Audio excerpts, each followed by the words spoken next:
Alright, y'all, so this week's episode, well, last week's episode, because I missed it. Episode 3 of Chasing Dallas was given what it was given, girl. So let's give it what we got. Well, it's the big show. So this episode starts off where episode 2 left off, where Ariel was getting all mad because she was like, y'all not finna keep coming down on me like this, honey. So I need to go outside and give me a little breath of fresh air. So she's like, Reese, get your ass up because I need to talk to you.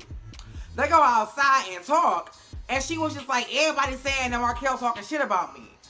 And that brings me to this good point. Why are you mad at everybody else then? I would have immediately called Markel, cursed his ass the fuck out, and have been done with it. What we not about to do is sit up here and make everybody else to blame for something that they didn't even do. Carrie was just carrying a bone. And from what I understand, George was like, don't even talk about this if Markel ain't around. But you lay everybody slick the fuck out, mama. I mean, casket sharp, bitch. You lay everybody out because of something that Markel said. And that's not fair to the crew. Now, what I will say is, your confessional looks are everything. Especially that little geisha girl look you got going on with the blue. Yes, mama, you had the little ghetto fish going on with the bamboo. Girl, you are giving us things. You are giving us looks. You are giving us quality, Miss Ariel O'Hara. You are looking amazing, girl. Keep doing what you're doing. Oh, and before I get off the birthday party, let's not shade the crock pot, okay? Because George brought a book. And not just some, girl, it was a Mariah Carey book, the autobiography. And that's cute. We go up for Mariah Carey.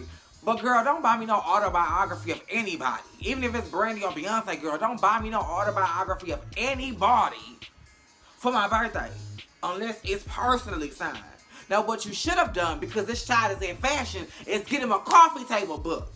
Get him that Sickening Rihanna coffee table book. Get him that Sickening Vogue coffee table book. How about a Tom Ford coffee table? Like, just give me something that I can use in my field, girl.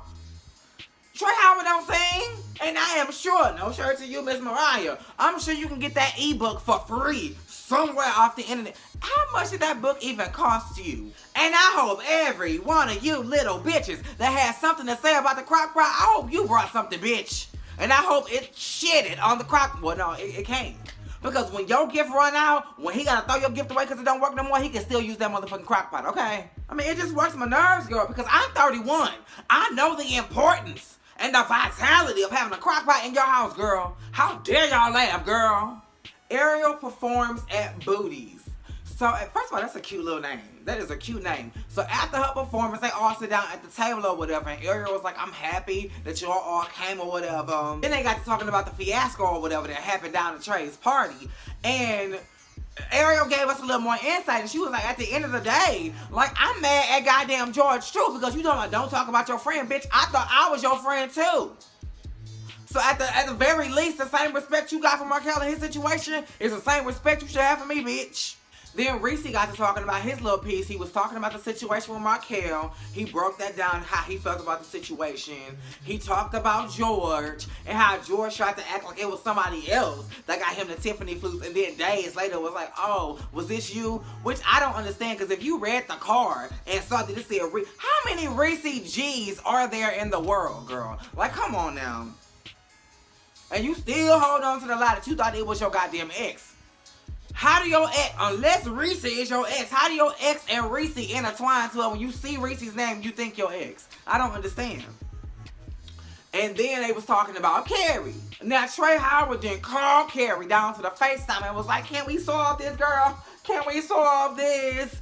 And Reese was like, no. Click. So I was like, oh, girl, like, I wonder how that's going to turn out, given the fact that right after the hang-up, he talked about the fact that he was going to invite the whole entire cast to his lemon squeeze.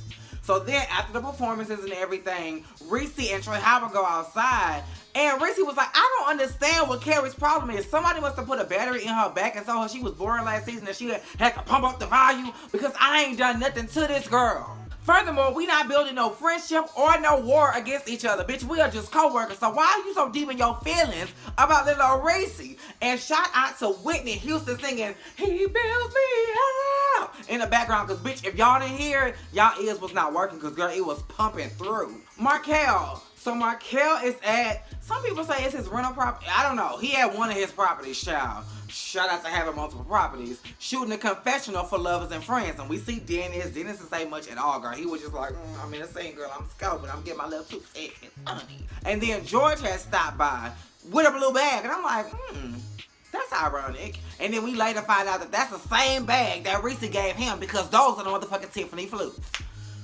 Girl, they get to babbling and babbling and babbling. And Markel was like, oh, Carrie D is coming over too. George was like, oh, girl, I know you fucking lying. But obviously he was happy about it because he could not wait for Carrie to walk through the door so he could tell the story or whatever. So Carrie walked through the door. And remember that bag I said that George had gave to Markel? Markel had gave it to Carrie. He was like, oh, Carrie, George had got you something to celebrate your release of your new album, whatever, girl. We are so happy for you. And here your Tiffany flutes. Girl, for y'all to re-gift the same item twice within a 30-minute time frame is epic, girl. I hit the floor. Now, here's the thing. This gonna be the real gotcha. What if, to show good sign and an olive branch or whatever, what if Carrie brings the flutes to the lemon squeeze and gives them to Reese? Girl, that's gonna make me hit the floor. Up in here. Cause bitch, I'm not gonna know what to do with myself if that gift finds its way back around to Reese. Girl. So Carrie sits down and they get to talking about the situation. Now, George, explain something to me, baby. How in the hell are you gonna tell the entire story and then say, now Carrie, I'm gonna let you take it from here? What is there to say? You just told the whole story. And then you saying, well, first of all, you ain't even in this. You were the one saying don't talk about him because he not. So girl, it was between Carrie and Ariel. Speaking of Carrie, he was the next scene. And unfortunately, roommate had booked an interview with a local radio station that canceled on him at the last minute. So they said, girl, we gonna still be productive with our time. We gonna go down to the local coffee shop, honey, and we finna start planning and scheduling and making sure that we have all of our merchandise and everything set up so we can capitalize and maximize on this brand that we call Roommate. Shout out to y'all. So while they're there, they're talking about the numbers, they're talking about the business, and the producer say, hold up, baby. Judge, don't you bang your gavel, because, bitch, I got something for you. I don't know if Reese didn't have her number or what, but the invite to the lemon squeeze made its way to the producer. That producer say, bitch, I got something to show you. So Carrie sitting down and let me just say this. Reese, you got to be a bold-ass bitch to lay these hoes out the way you are and still expect them to come and not want to beat your ass. Cause me personally, if I were to arrive, it will be solely to beat your ass. Cause bitch, what you not gonna do is drag me through the mud and want me to come and reconcile with you. Okay, I don't know. I don't know, and I hope this turns out to be good because I know, like Markel said later in the episode, your intentions may be good.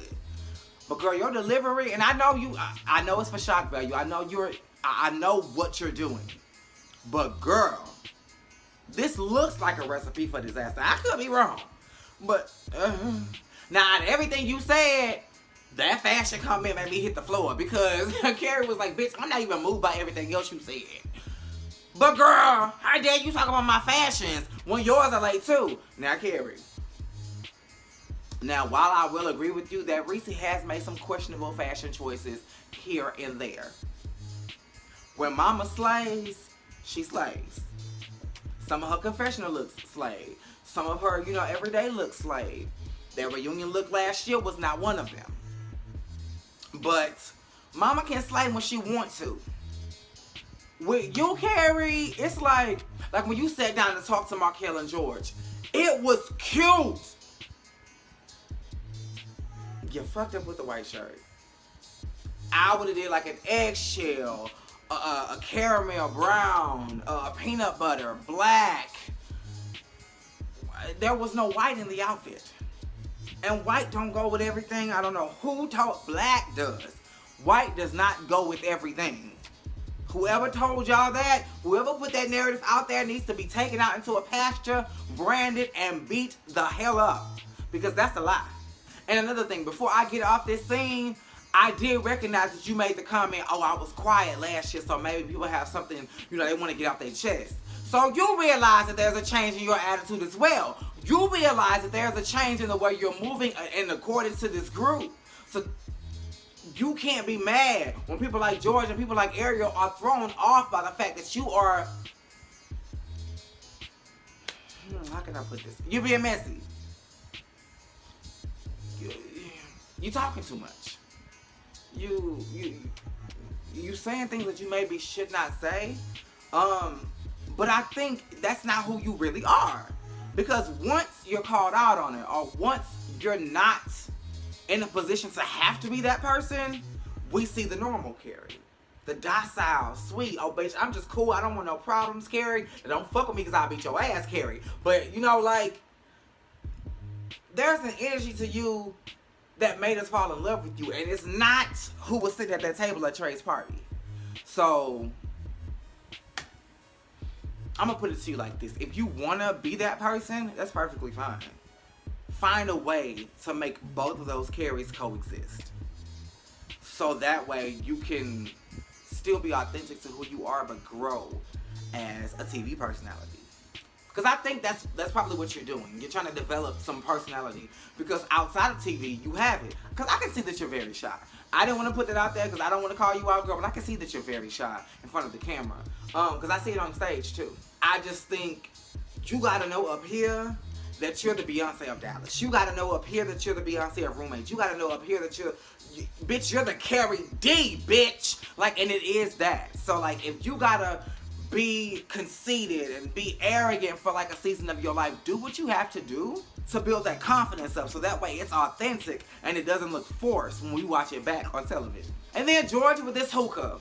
Now, continuity kind of comes into play right here for me because in episode 1, George was talking to his best friend Duran about how well the business was doing. And yet in this scene, it's introduced to us as if he and this man who owns this hookah business are only finna collaborate on brainstorming and trying to build this company and trying to, consider this. It's like, this episode is the beginning stages, the brainstorming, the groundwork, the laying of the foundation of the business. Whereas in episode 1, we were reaping the harvest that God had promised us. So it's the continuity there. And then Markel comes over, and then they start talking about the Carrie situation again. And basically, Markel was like, Carrie told her before I had the chance to. Markel, I'm not going to say that you had no intentions of telling her, but did you have any intentions on telling? Because think about it, were you selectively going to sit down with Ariel and have a conversation saying, girl, I feel like every time I tell you something, it make it back to Reese, or every time something is said around you, it gets past the people that it was said to, and outside of you, everybody else isn't talking to anybody. So, are you going around I've never seen you have one of those conversations, so I don't know if it was your intention to now have one of those conversations. So, for you to say, oh, he just told her before, that's, we're not going to take the easy way out because you were not about to have no conversation like that with Ariel O'Hara. Because if that was the case, in that conversation you had with Carrie, there would have been some context relating to, how can I talk to her about this? Tell me how to come to her because I want to mention this to her, but I don't want her to get, offended by it. You would have made mention that you were planning on telling her. And then we see the lemon squeeze invites that were for Markel and George. They were messy, they were shady, they were catty, but by this time I already knew what to expect. The Big Show comment that George made in the confessional laid me the fuck out. The fact that he sang it, bitch, I was floored. Oh my gosh. But then, I remember, y'all, I talked to Reese during the Yes God Roundtable, and I asked him what the issue was between he and George, and he said he didn't know. And he says that every time he asks George is just like, you already know, girl, I don't want to talk about it. So there is no clear communication or clear understanding of where they stand and what the problem is. Reese, I believe, thinks, no, this was Imani Van Zant. She thinks that the issue is because Reese didn't see it for George in season 2, George now doesn't see it for Reese in season 3. That may be the case, but when George expounded in this scene, he called Reese messy, a backstabber, fake, and then he called him basically tumbleweed, comparing him to Cynthia, saying he rolled this way, girl, and then he rolled that way, girl, and then he rolled this. So I don't know what that's about, but it sounds like it's a lot more than the bitch didn't see it for me last season, so now I don't see it for her. And speaking of Imani, before I get up out of here, as it pertains to George, this is a perfect segue. I don't understand how in the hell George was chasing, wasting, and standing still. Now come on, Miss Imani. That shit don't even make no sense. One or the... There needs to be rules to the game. Girl, people can't be in multiple categories. Either they are chasing, they are wasting, or they are standing still. Like... And your assessments is getting long, sis. So maybe you need to do a review like us girls down to the YouTube, because 5 minutes is a long time. Like, on regular TV, commercials ain't even 5 minutes long. It's about, 2 to 3, maybe 4 minutes. But 5 minutes, girl, But yeah, that was the episode, and it was giving what it was giving, y'all. So of course, I gave it what I had. Make sure you are liking, commenting, subscribing, and that the notifications are on, girl. Same place, same time.